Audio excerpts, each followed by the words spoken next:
The dog had been doing it for 3 days before the family paid attention. Not once. Not occasionally.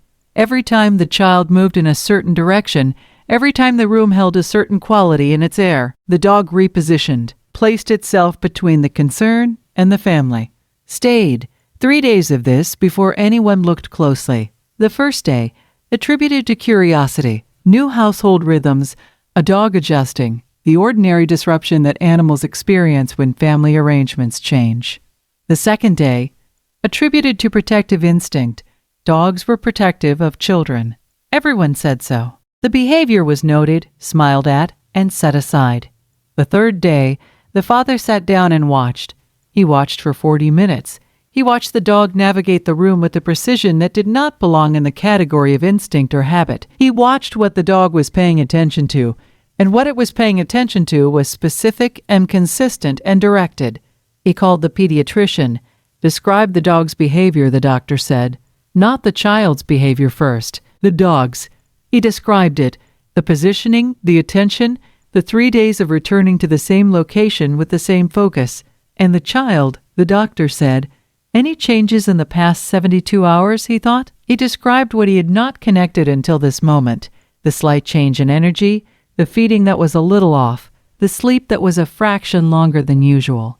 Come in this morning, the doctor said. The diagnosis was growth detected through persistent, focused attention. Caught early, very early, the doctor said. The kind of early that changed outcomes significantly. How did you know to come in? She asked. He described the dog again. The 3 days, the 40 minutes of watching. She looked at the dog sitting in the waiting room through the window. They detect growth detected through purses, through changes in scent chemistry, she said. Changes that present before any human-readable symptom.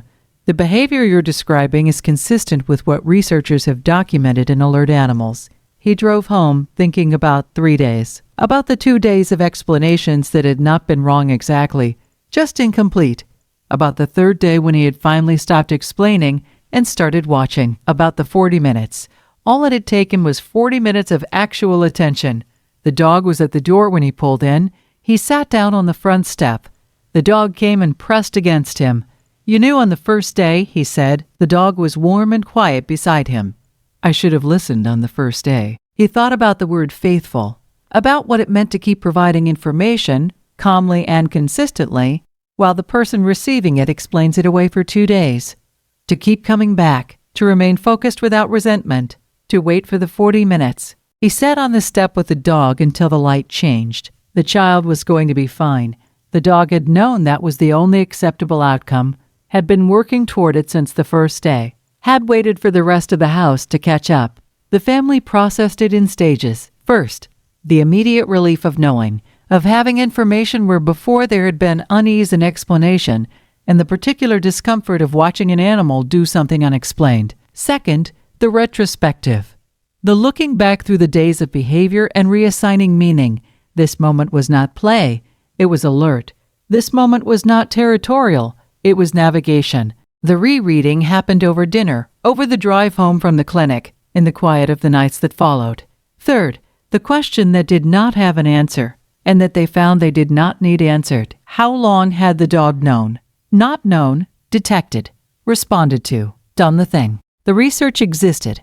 They found it in pieces over the following days. Studies on canine olfactory detection of blood glucose. Studies on animal alerting to seizure precursors. Documented cases of dogs identifying respiratory changes, cardiac events, bacterial infections, all before human instruments registered anything wrong. The mechanism in each case was the same. Chemical compounds that shift when physiology changes.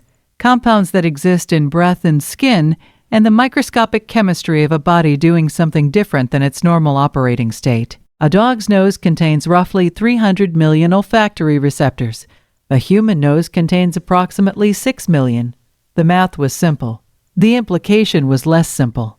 It meant the dog had been living in a version of their home that was richer in information than the version they occupied, had been reading in real time a chemical record of everyone in the house, had been tracking changes in that record the way a careful person tracks changes in a patient's chart, had flagged the change, had acted on the flagging, had kept acting until someone paid attention. The father sat in the kitchen one evening, The week after, the dog was asleep in his usual place. The house was quiet. He thought about the word alert, about what it meant when applied to an animal rather than an instrument. Instruments beeped. Lights came on. Numbers changed on screens. This had been different. This had been a living thing making a decision about what the information required and then executing the decision daily without acknowledgement, without the guarantee that anyone would ever understand what it was doing. Just doing it. Just staying at the post. He looked at the dog sleeping. He thought about what he owed this animal. Not gratitude exactly. Gratitude implied a transaction, and there had been no transaction. The dog had not done this for gratitude. Had done it because the biology of the house had changed, and the change required response. He thought about what he owed was more like attention, like the kind of watching that he had finally done, the 40 minutes or the night check or the moment in the doorway when he had stopped explaining and started looking. He owed that, consistently. He intended to give it. The dog stirred in his sleep. His legs moved briefly, running in some dream version of the yard, some private accounting of the day's information. Then he was still again,